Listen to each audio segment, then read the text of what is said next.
What's up, guys? It's Caleb Hallinan. Today we are going over the science of muscle growth for beginners and intermediates. So the information for this video is coming from the scientific article, Skeletal Muscle and Resistance Exercise Training, the Role of Protein Synthesis in Recovery and Remodeling. I have put the PMID in the video so you can go check it out for yourself and do your own research. But today I'll be reviewing this and saying the main ideas. So the big questions we'll be answering today is how does lifting turn on muscle growth? Why does it take weeks to see gains? And why do sprinters look lean, not bulky? To start things off, muscle adaptation is a process, not an event. You're not just building muscle, you're remodeling it. Think of your body as a construction site. First, you repair the damage, then you add new structures. Let's break it down. Muscle protein synthesis. So, muscle growth is a tug of war. On one side, muscle protein synthesis, or MPS, is your body's construction crew. On the other side, muscle protein breakdown, or MPB, is the wrecking ball. Resistance training slightly increases MPB, but massively boosts MPS. So when you eat protein, you tip the balance towards growth. But here's the catch. Early on, most of that MPS isn't actually building new muscle. It's repairing micro tears from lifting. Imagine patching cracks in a wall before painting it. Only after a few weeks of consistent training does your body shift from repair mode to hypertrophy mode, adding new contractile proteins. That's why newbie gains slow down. You're done patching the cracks, and now you're building skyscrapers. So don't panic if your progress stalls at about 4 weeks. Your body is switching from repair to growth. So keep grinding. Ribosomes. So ribosomes are like your muscle protein factories. When you lift, you hit two switches. Translational efficiency, which is mTORC1. This makes each ribosome work faster.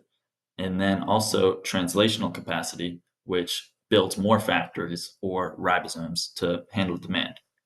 So early in your training, your body spams ribosomes to deal with damage, but over time it optimizes them. Think of it like starting a business.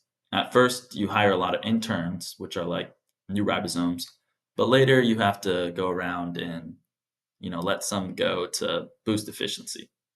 This explains why lifters need to use heavier weights or new techniques to grow. Their factories are already running at max efficiency. So if you're plateauing, you have to shock your ribosomes.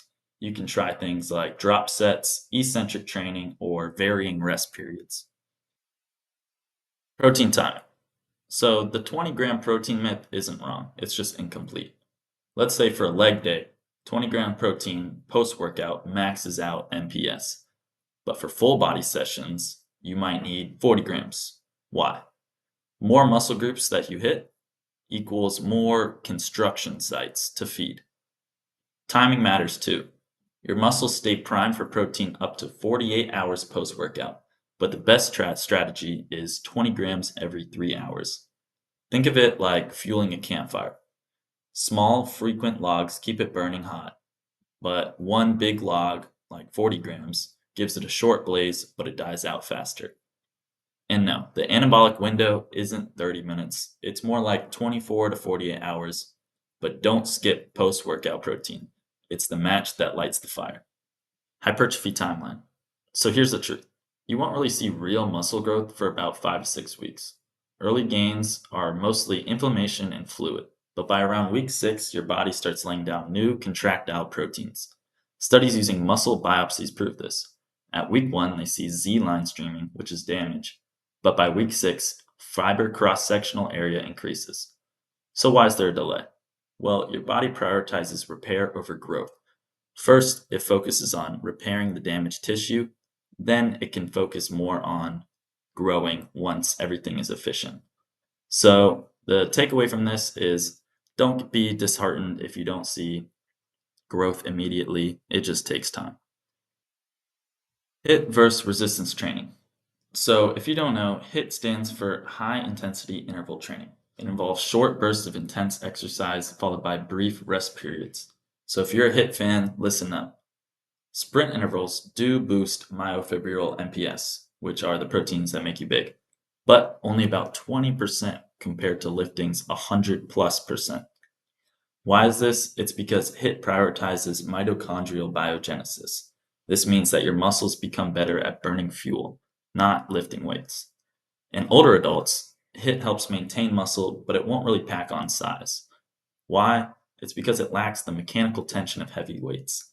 Lifting literally stretches the muscle fibers, triggering mTRC1 and ribosome production. HIIT is great for your health, but not great for hypertrophy. So, this doesn't mean do one or the other. It means you should do both. Do HIIT for heart and health endurance, but you do resistance training for size. So, what are the takeaways from this video? So, we first learned the difference between muscle protein synthesis and muscle protein breakdown. MPS repairs the muscle while MPB breaks it down. We also learned about ribosomes, which are your muscle protein factories. And when you lift, you produce more ribosomes, which eventually get more efficient. And this is why you have to switch up your training every once in a while. We then learned about protein timing and dose. To optimize MPS, try to eat around 20 to 40 grams of protein post-workout, and then to maintain it, eat around 20 grams of protein every 3 hours. We also learned about the hypertrophy timeline and how you won't really see real growth till about 5 to 6 weeks, so you have to keep pushing to see results. And then finally, we learned about HIIT versus resistance training and how HIIT helps mitochondrial biogenesis while resistance training boosts hypertrophy. And last but not least, the best piece of advice I can give you guys is just have fun. It's really easy to get burnt out with lifting, so it's really important to just enjoy the process. There's all types of training you can do, so find something you like and stick with it. Consistency is key. All right, guys, thank you so much for watching this video. I hope you guys enjoyed. Make sure to hit that like button and subscribe, and let me know in the comments what you guys want me to do next. All right, peace.